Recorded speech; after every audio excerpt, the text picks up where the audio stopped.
Welcome to a Werewolf Night. Now, within the realm of the werewolf, I have included shapeshifters. Now, shapeshifters predate werewolves. I'm quite sure of that. And in the PowerPoint, I showed a picture of and discussed the sorcerer of Trois Frères and how that picture is an amalgamation of both human and animal characteristics, physical characteristics. And the picture that I showed you is not exactly clear, and there are more modern depictions of that that image, but I wanted you to see what it looked like on the cave wall. But it is not just an owl, though it has owl eyes and a canine or a wolf tail, but incorporates several aspects of animals. And of course, we don't know precisely what this creature is supposed to represent. We don't know if it is a shaman dressed as an animal, or if it is supposed to depict a creature that is part human and part animal. That will forever remain an unknown, not unless one of my students builds that time machine that I want, so I can travel back in time and find out what's going on.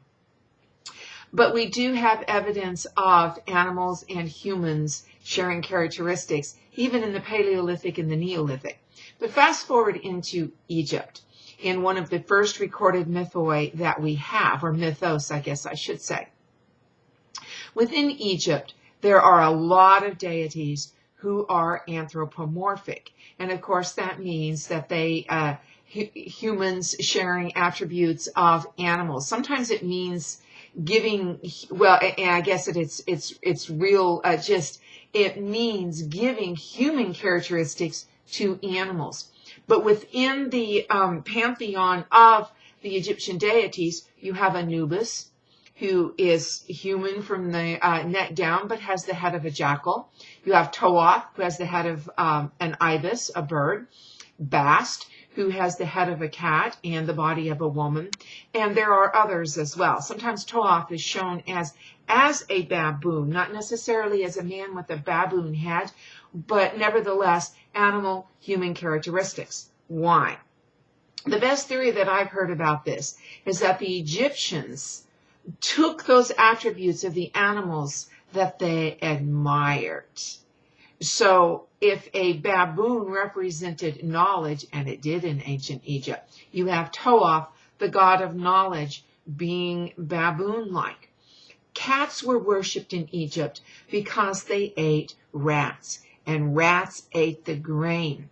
And so what better than to have a cat deity to worship in order to ensure that the cats will be happy and will continue to do their job. When you hop over to Samaria, which was concurrent with Egypt, a civilization that was taking place at the same time, you also see anthropomorphic deities. Not as many, but there are some.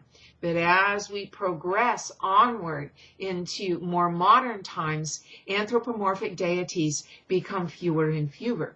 So we get into Greek myth. And whom do you see there that are have both human and animal characteristics? Well, first of all, there is Pan. Pan has goat legs and a human torso, but then his head is also very goat-like. You have the centaurs. Now, of course, the centaurs are not deities, but nevertheless, they have the body of a horse and the upper torso of a human. Now, there aren't a lot of other anthropomorphic deities of which I can think of in Greek myth, but the gods consistently turn themselves into animals, and you see this especially with Zeus. Zeus turns himself into a bull to kidnap Europa, to take her to Greece, and he also was fond of turning his paramours or his lovers into animals, and one was Io, who he also turned into a cow, and Hera sent the fly to bug her so she would not ever have any rest. So why did that change come about from Egypt, which was a highly civilized country, to Greece not having as many anthropomorphic deities? I had a student ask me this once, and I'd never read about why the change, and so I had to formulate my own theory. And my theory is, take it or leave it, that as we progress through history, we consistently drew away from nature in the natural world. And I don't like, let me scratch that, not the natural world, because I've already stated elsewhere that everything occurs within the natural world. But humans consistently try to distance themselves from nature and from the animals, saying we're human, they're animals. So there was that move away from having deities who were part animal because it wasn't civilized. And if you examine the anthropomorphic beings in Greek mythology, Pan, for example, Pan was very licentious and he could not control his sexuality. Other gods couldn't either, but Pan really couldn't.